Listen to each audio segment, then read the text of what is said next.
Semua rate dari Dimas adalah pandangan Dimas mata. Bagus atau enggak ya sebuah film itu pilihan masing-masing. Silahkan ditonton.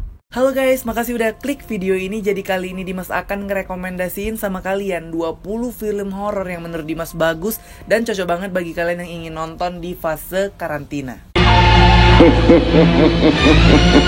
Sebelum kita masuk ke rekomendasi film, yang pertama-tama Dimas mau bilang bahwasanya ini ada 20 film. Jadi ada 10 film luar negeri dan ada 10 film Indonesia.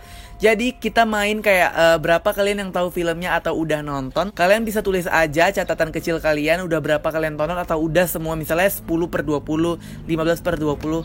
Langsung aja kita masuk ke rekomendasi film yang pertama. Yang pertama Dimas mau rekomendasiin sama kalian adalah Midsommar. Dimana film ini tuh sangat menggemparkan banget kemarin. Sempet juga katanya bakal gagal tayang di bioskop. Sinopsisnya adalah ada sebuah pasangan yang sedang mengalami kayak masalah gitulah dalam hubungannya juga, dalam keluarganya juga. Jadi mereka itu memutuskan untuk liburan ke Swedia. Jadi di Swedia itu adalah festival musim panas. Ternyata musim panas yang mereka idam-idamkan malah jadi nightmare tersendiri. Perjalanan mereka itu baik-baik saja, tetapi sampainya mereka di sana, mereka menemukan banyak kejanggalan-kejanggalan dari festival tersebut. Jadi film ini tuh bersetting tuh siang bolong, di mana kalau kalian pecinta gore atau kayak adegan sadis, ini cocok banget bagi kalian. Kemarin nih Mas nonton di bioskop itu banyak yang di-cut, jadi mending kalian nonton ke situs-situs kesayangan kita. Kalian bisa nonton aja, karena ya memang hanya di situs-situs itu. Dimas rasa di Netflix juga belum ada.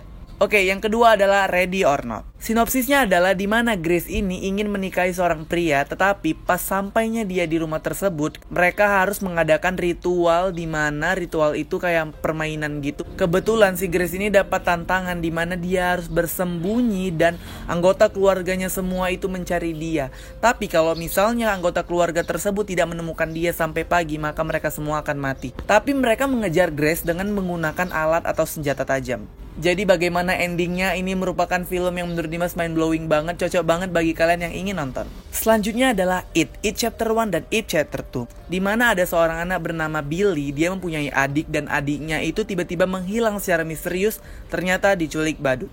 Nah, mereka ini kayak Losers Club itu adalah orang-orang yang kawannya Billy itu ingin mencari adiknya sampai ketemu. Di tempat mereka tinggal juga bukan hanya adik Billy yang hilang, tetapi banyak orang-orang di kota itu yang hilang. Cerita ini juga menurut Dimas juga bagus banget karena bertema persahabatan dan percintaan.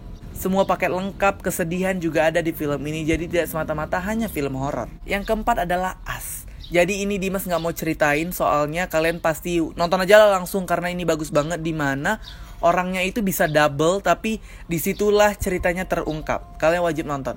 Oke, yang kelima adalah Hereditary. Di mana Hereditary ini adalah sama rumah produksinya sama Midsommar, dan Dimas suka kedua film ini dari Ari Aster. Sinopsisnya adalah ketika ibu dari keluarga Graham meninggal, keluarga perempuannya mulai dihantui dengan rahasia yang misterius dan menakutkan tentang nenek moyang mereka. Semakin mereka mengetahui dan mencari tahu, nah semakin juga mereka dihantui dan juga terancam. Dan ini jujur menurut Dimas ada adegan di mana adiknya itu kayak sesak napas gitu kan, asma, tapi adiknya itu kayak keluar dari mobil gitu dan kena kayak tiang listrik gitu dan mati. Kepalanya copot. Oke, 5 film di atas apakah kalian udah nonton semua atau belum? Kalian bisa komen di bawah. Yang keenam adalah Truth or Dare. Jadi film Truth or Dare ini mengisahkan tentang sebuah perkumpulan gitu. Mereka ke Meksiko, tapi mereka tuh kayak ke klub gitu, di mana ada seorang perempuan yang kayak diajak ngomong gitu sama laki-laki gitu. Ternyata dia dijebak untuk ikut ke dalam permainan Truth or Dare, di mana kalau kita udah masuk ke dalam permainan Truth or Dare, maka kita tidak bisa keluar dan kita harus mengikuti permainannya. Jadi apabila kita berbohong kita akan mati, apabila kita tidak melakukannya kita akan mati, dan kesempatan untuk mengambil keputusan truth hanya 2 kali. Kalau udah kayak perkumpulan kita itu ngambil truth, terus teman kita yang satu lagi itu nggak boleh ngambil truth lagi, dia otomatis harus dare, dan kalau nggak mau itu mati. Yang ketujuh adalah Child's Play.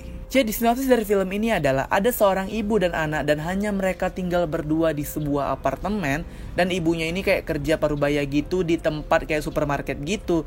Tapi ada satu boneka yang dikembalikan ke supermarket itu, dan boneka tersebutlah namanya Chucky. Tapi di film ini tuh kayak Buddy gitu namanya, maksudnya Buddy itu tuh mereknya gitulah ibaratkan. Si Buddy ini itu kayak rusak gitu, jadi dikembalikanlah ke store-nya gitu. Tapi karena ibunya itu nggak punya uang, dia kayak mau ngasih anaknya hadiah ulang tahun. Ya udahlah, kayak ibunya, udahlah itu bonekanya untuk saya aja. Ternyata boneka itu adalah boneka iblis. Serangkaian kejadian janggal mulai bermunculan pada saat boneka itu udah ada di rumah mereka. Yang ke-8 adalah A Quiet Place. Aduh, ini A Quiet Place 2 juga kemarin gagal tayang. Oke, sinopsisnya adalah ada sebuah keluarga yang hidup dalam ketakutan, di mana mereka itu apabila bersuara tiba-tiba ada monster yang datang dan menerkam mereka. Jujur ini filmnya itu bagus banget dan sangat menegangkan pada saat Dimas nonton di bioskop ya. Kalau di laptop Dimas rasa nggak terlalu menegangkan karena soundnya bisa kita kecilin. Kalau di bioskop tuh suaranya beneran mantep banget dan memang di satu studio nggak ada yang ribut. Dimas sangat nungguin chapter 2 dari Quiet Place. Selanjutnya yang ke-9 adalah The Invisible Man. Jadi ini film baru 2020. Sinopsis dari film ini adalah bercerita tentang Cecilia Cass ini. Dia itu merupakan istri dari seorang laki-laki, di mana laki-laki ini tuh kayak janggal banget lah hidupnya guys. Beneran kayak gak bisa ketebak gitu.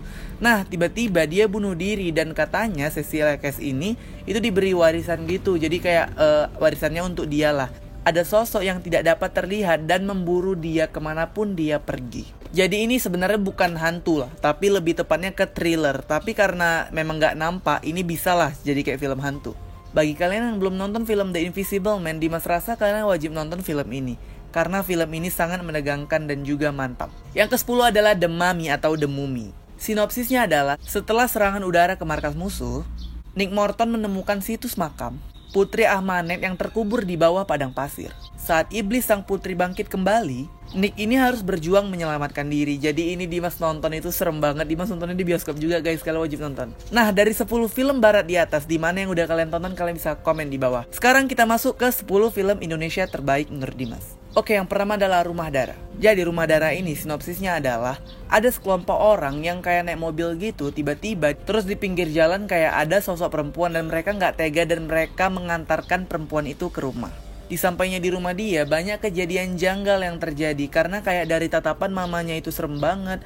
Juga kan ada salah satu case juga yang hamil gitu dan kayak istirahat dulu lah mereka. Ternyata film ini tuh nyajiin gore, dimana banyak banget adegan sadisnya. Mungkin bagi kalian yang gak suka film gore kayak gini, kalian gak usah nonton.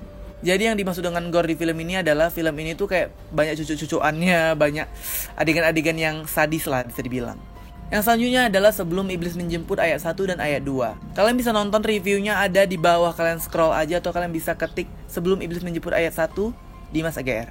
Jadi sinopsis dari film ini adalah dimana si Alfi ini keluarganya itu kayak gak beres gitu. Ayahnya kayak melakukan pesugihan dan si Alfi ini kayak dihantuin. Dan pokoknya kalian nonton aja lah, ini bagus banget. Dan kalau kalian mau lihat reviewnya ada di bawah. Kalau kalian mau lihat reviewnya yang ayat 2 ada di bawah. Kalau cerita lengkap ayat 1-nya ada di bawah juga. Yang ketiga adalah Perempuan Tanah Jahanam. Nah menurut Dimas ya, film ini untuk saat ini yang paling terfavorit lah kalau horornya. Karena the best banget Joko Anwar. Jadi sinopsisnya adalah bercerita tentang si Maya ini kayak mengalami kesulitan hidup banget lah guys. Pokoknya dia kayak berjuang di ibu kota, tapi dia katanya punya warisan di desa Harjosari. Nah di desa tersebut itu rumahnya kayak udah kusam banget, udah jelek banget lah guys, tapi disitulah warisan dia. Nah ceritanya terungkap di sini, kalian bisa nonton langsung aja. Yang keempat adalah Ratu Ilmu Hitam. Kalau kalian pernah nonton film ini film yang baru-baru aja dibintangin oleh Ari Irham, ada Zara JKT48 yang katanya nggak JKT48 lagi ya. Oke, itulah dia. Dan ada Aryo Bayu juga. Nah ceritanya itu mereka tuh kan liburan, tapi liburan mereka itu ke panti asuhan jadinya karena ayah mereka gitu tuh dirawat sama Pak Bandi gitu di panti asuhan tersebut. Setelah mereka datang ke panti asuhan tersebut, ternyata banyak kejadian janggal yang harus mereka hadapi. Bagaimana filmnya? Kalian bisa nonton aja karena bagus banget. Nah film itu juga nyajiin banyak adegan sadis, jadi inilah yang Dimas suka. Yang kelima adalah Pengabdi Setan. Setelah sakit-sakitan ibunya selama 3 tahun, akhirnya ibunya meninggal dunia. Bapak lalu memutuskan untuk kerja di luar kota. Tak lama kemudian, mereka anak-anaknya itu merasa kayak ibunya itu masih ada dalam rumah itu. Ibunya ini datang lagi bukan hanya untuk sekedar menjenguk mereka, tetapi untuk menjemput mereka. Dan ini Dimas rasa udah banyak banget lah yang nonton ya. Yang keenam adalah Sunyi. Jadi sinopsis dari film ini adalah diterima di SMA unggulan Abdi Bangsa merupakan kayak impian banyak orang gitu. Tapi bagi Alex yang diperankan Angga Yunanda ini merupakan malapetaka karena di sekolah itu dia banyak banget kayak mengalami kejadian-kejadian aneh dan juga dibully. Nah kalian wajib banget lah nonton. Yang ketujuh adalah film Makmum. Nah, film ini tuh bercerita tentang digangguin pada saat sholat oleh hantu. Jadi Dimas udah lihat juga filmnya, dan Dimas juga udah lihat juga film pendeknya di YouTube, dan memang creepy sih guys. Kalian wajib banget nonton. Yang ke-8 adalah Susanna. Jadi sinopsis dari film ini adalah Susanna yang tengah hamil dan ditinggal oleh suaminya karena kayak dinas gitu. Dia terbunuh karena pada saat suaminya pergi, dia tuh kayak dirampok di dalam rumahnya. Tak diduga arwahnya bangkit kembali. Yang ke-9 adalah Mallclander. Nah, Dimas udah juga bikin reviewnya, kalian bisa scroll aja ke bawah. Sinopsisnya adalah berkisah tentang sekelompok manusia. Mereka ini kayak ditantang untuk masuk ke dalam Mallclander, di mana Mallclander ini isunya banyak banget arwah bergentayangan karena Mallclander ini itu saksi bisu lah dengan kerusuhan tahun 1998. Nah, jadi dalam situ mereka kayak dikurung selama 24 jam dan ngasih tau lah nanti ke wartawan gitu apakah memang ada kejanggalan atau nggak ada di Mallclander tersebut.